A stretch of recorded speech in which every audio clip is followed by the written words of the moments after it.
नमस्कार दोस्तों, स्वागत है आपका एक बार फिर से। दोस्तों, भारतीय पौराणिक कथाओं में इच्छाधारी नाग नागिन का जिक्र किया जाता है। इन्हें अपनी इच्छा से मानव रूप में आने का, असली रूप में वापस जाने का संपूर्ण क्षमता होती है।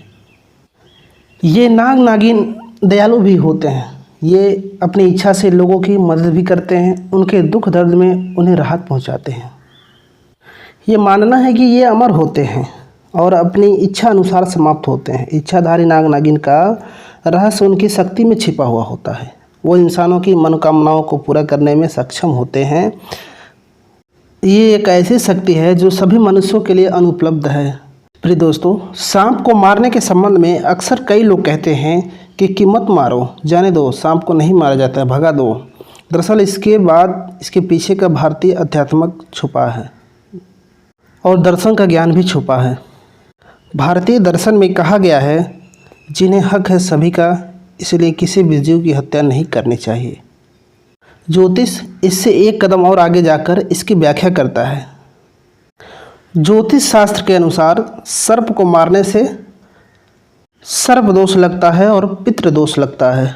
दोस्तों, इसकी वजह से जीवन में कई तरह की परेशानियां आ जाती हैं और कई तरह के कार्यों में बाधा हो जाता है। बहुत से लोगों की जन्म पत्री में काल सर्प का दोष, पितृ दोष होने की स्थिति में यही कारण बताया जाता है। दोस्तों, नाग नागिन धरती पर रहते हैं, लेकिन उनका जीवन शक्ति अमर है, उन्हें लंबी उम्र देती है। ये इंसानों की मदद करते हैं और उनकी मनोकामना पूरी भी करते हैं। दोस्तों, आपने कई फिल्मों में, कई कहानियों में भी अपने बड़े बड़े बुजुर्गों से सुना होगा कि नाग नागिन एक दूसरे से दूर नहीं रह सकते, लेकिन कई लोग गलती के जाने अनजाने में कोई किसी के मार देता है और नाग नागिन से जुदा कर देता है, तो नागिन उससे बदला ज़रूर लेती है, फिर चाहे उसे 7 जन्म इंतज़ार क्यों ना करना पड़े। दोस्तों, लेकिन वो अपना बदला उस व्यक्ति को मारकर पूरा ज़रूर करती है, क्योंकि नागिन अपने नाग की आँखों में देखकर ये पता लगा लेती है कि उसके नाग को किसने मारा है और वो अपना बदला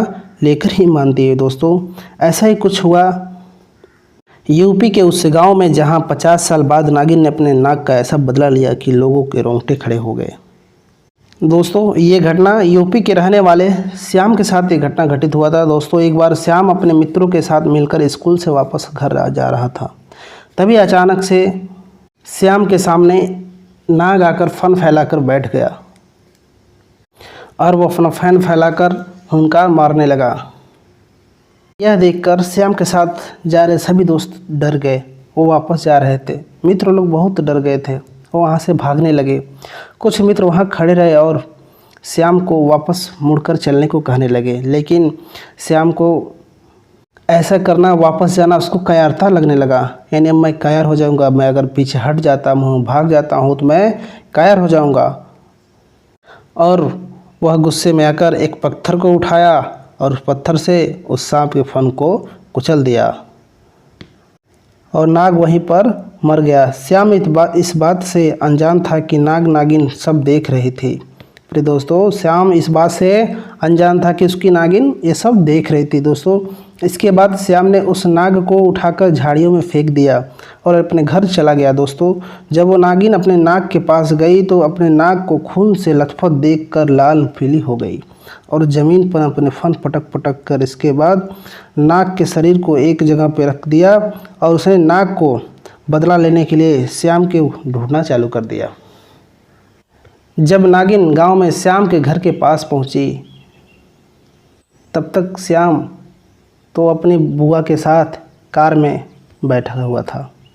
जब तक नागिन कार के पास पहुंचती तब तक वह अपनी बुआ के साथ मुंबई पढ़ने के लिए चला गया।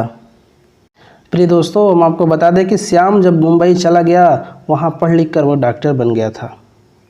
श्याम का लगाव पढ़ाई में ज़्यादा होने के कारण उसके माता पिता ने भी अपने दिल पर पत्थर रखकर उसे फैसला दिया कि वहीं श्याम अपने बुआ के मेहनत और अपने माता पिता की दर्द को जीतकर डॉक्टर बन गया।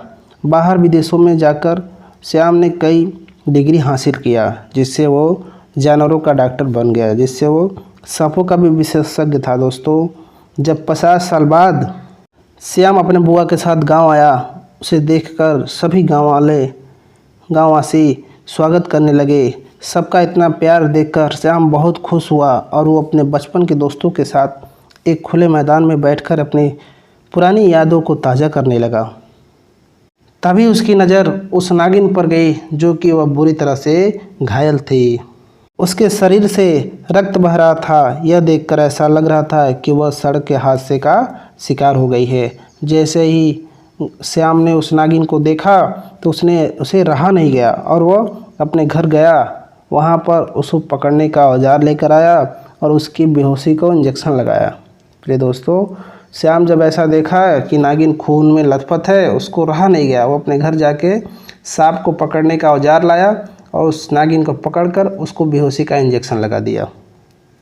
फिर उसके बाद वह उसका इलाज करने लगा। 3 दिन उसका इलाज के बाद नागिन पूरी तरह से स्वस्थ हो गई। लेकिन नागिन की आंखों में तो उसके श्याम को पहचान लिया था। प्रिय दोस्तों, नागिन की आंखों में उस श्याम को पहचान लिया था। दोस्तों, जैसे ही श्याम ने उस नागिन को उठाकर बाहर छोड़ा तो उस नागिन ने तुरंत ही श्याम को डस लिया। श्याम को डसते ही नागिन वहाँ से चली गई और कुछ देर बाद श्याम की मौत हो गई।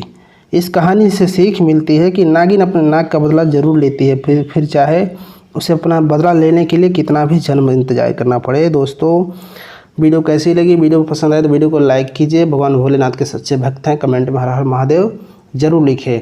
हम आपसे यही संदेश देना चाहेंगे कि सांपों को नहीं मारना चाहिए। सांप भगवान भोलेनाथ के गहने होते हैं, उन्हें कोई नुकसान नहीं पहुंचाना चाहिए।